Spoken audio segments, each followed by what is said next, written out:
Hello everyone! Today, we're talking about simple Feng Shui tips specifically for women, recognizing the multifaceted roles we juggle daily. Let's explore how these small changes can improve luck and create a smoother flow in our lives. Tip number 1. Avoid plants in the southwest sector.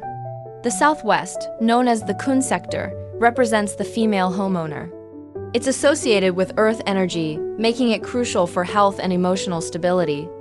To keep this area balanced, avoid placing plants here. Instead, consider water features which can promote a calm and nurturing environment. Tip number 2. Choose kitchen colors wisely. You've probably heard the saying, "You are what you eat," and it rings true in Feng Shui. The kitchen and stove are vital for the health of everyone in the household, particularly the female homeowner. When selecting colors for your kitchen, steer clear of bright red, as it can lead to emotional instability and potential health issues.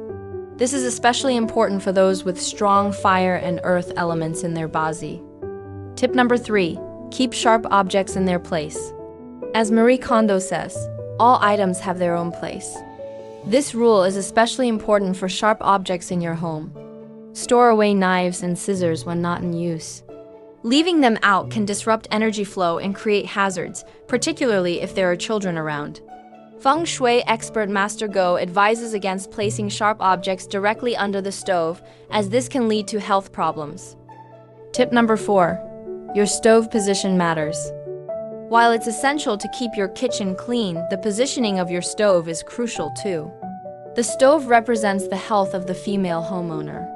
If you're considering changes to its position, consult a professional Feng Shui practitioner for guidance to ensure it supports your well-being. Good home Feng Shui matters. Remember, your home is more than just a place to live. It's a sanctuary that keeps you grounded.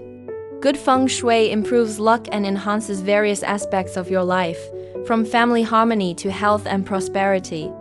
Thank you for joining me today. Incorporate these tips into your space, and you'll notice the positive changes they bring. Don't forget to like and subscribe for more insights on creating a harmonious home.